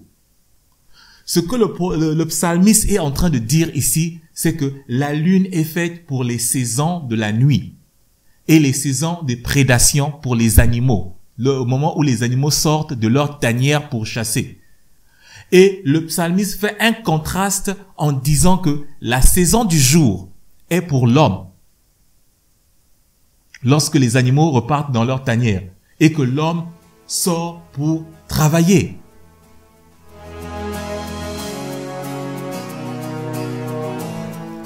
Le psaume 81, 3 est l'un des versets bibliques qui a été traduit dans tous les sens possibles. Dans le Louis II, nous le lisons comme ceci. Sonnez de la trompette à la nouvelle lune, à la pleine lune, au jour de notre fête. Je tiens à vous rappeler ici que le mot Chodesh ou nouveau mois est injustement traduit par nouvelle lune. En fait, si nous lisons ce verset en hébreu, nous verrons que le mot lune n'existe même pas dans ce verset. Lisons ce verset en hébreu. Tiku bechodesh shofar bekeshe leyom hagenu. La traduction mot à mot du psaume 81.3 serait Tiku, souffler, bechodesh, dans le nouveau mois, shofar, trompette, bekeshe, couvrant, leyom, au jour, hagenu, notre fête. En fait, une meilleure traduction de ce verset serait souffler la trompette au début du mois dans la période couvrant ou durant toute la journée de notre fête.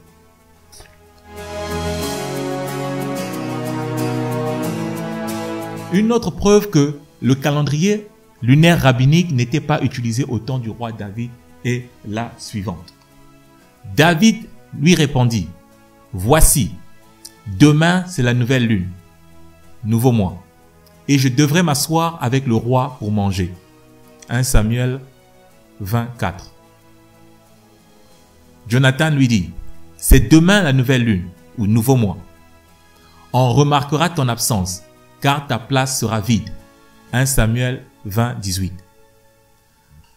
Le calendrier lunaire rabbinique du 1er siècle n'était pas prédictible, ni basé sur une forme quelconque de calcul astronomique. Il était basé uniquement sur l'observation de la lune et de la correction des saisons en ajoutant un mois intercalaire chaque 4 ans. C'est le rabbi Hillel II, comme je l'ai dit tout à l'heure, qui ajouta les calculs astronomiques dans le calendrier rabbinique en l'an 359.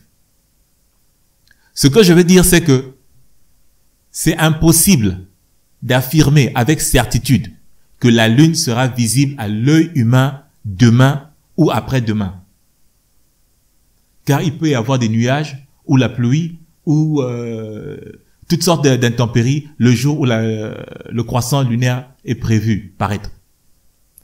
Mais David et Jonathan confirment sans hésitation que le nouveau mois commence le lendemain. Quand on suit le calendrier lunaire, on n'a jamais la certitude, on n'est jamais certain que la lune apparaîtra au jour attendu. Vu le temps qui nous est imparti, je vais devoir m'arrêter ici.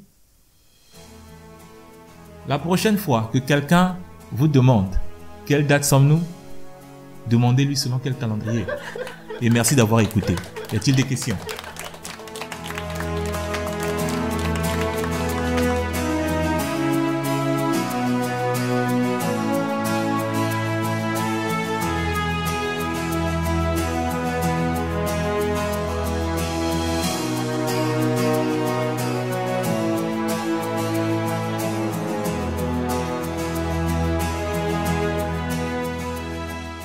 Comme je l'ai signifié au début, il y a deux mesures de temps dans le calendrier hébraïque.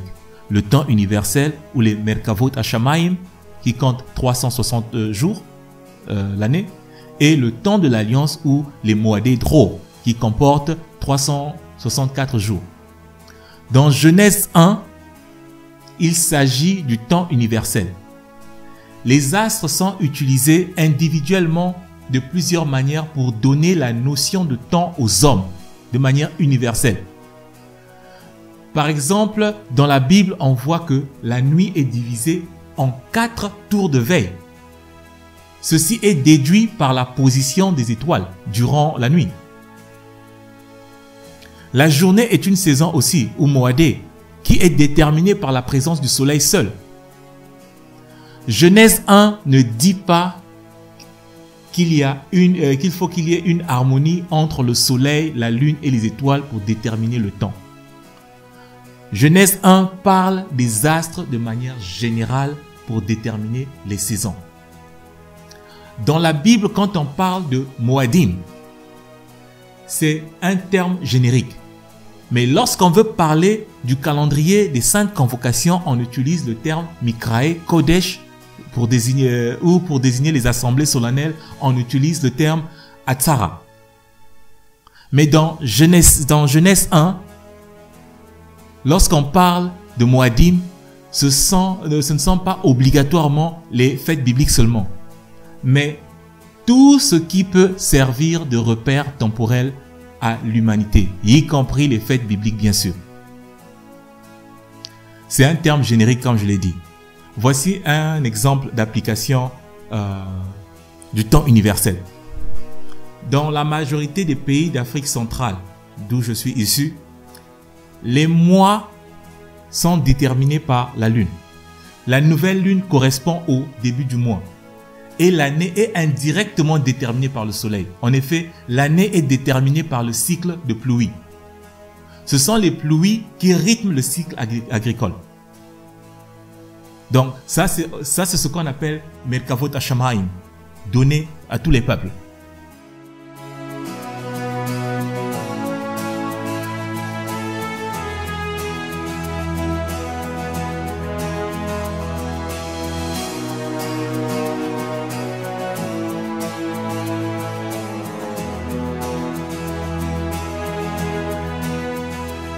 Très bonne question.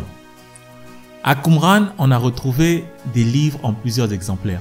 Par exemple, il y avait 22 copies du livre d'Ésaïe, 6 copies d'Ézéchiel, 24 copies de Genèse, 25 copies d'Enoch, etc.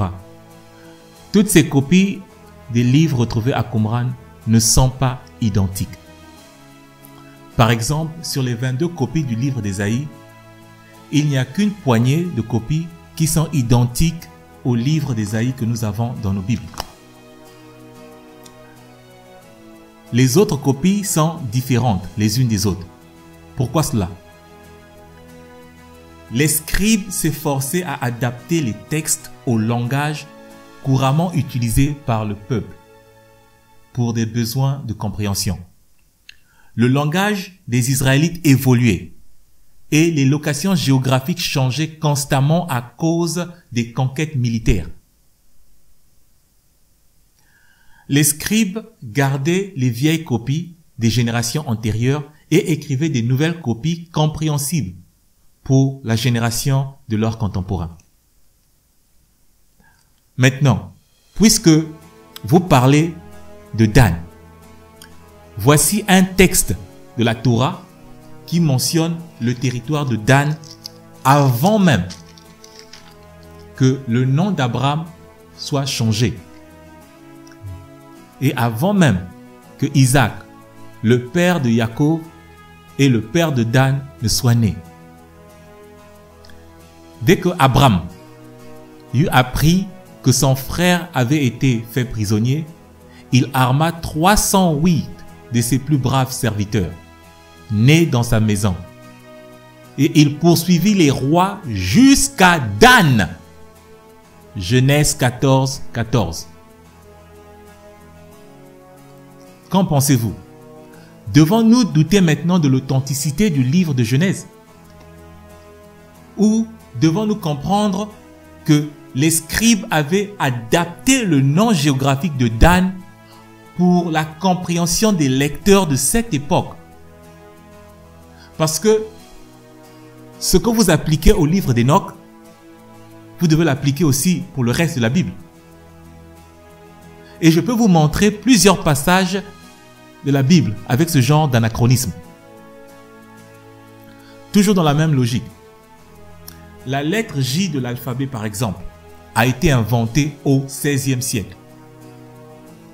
Dirons-nous donc que la Bible a été écrite au XVIe siècle, puisque dans nos Bibles, nous avons des noms comme Jean, Jacob, Job, Jésus, etc. Non. Cette technique de datation des textes est basée sur des indices linguistiques et des noms géographiques. C'est une technique qui est normalement utilisée pour dater les époques où les copies ont été écrites et non les époques où les originaux ont été composés.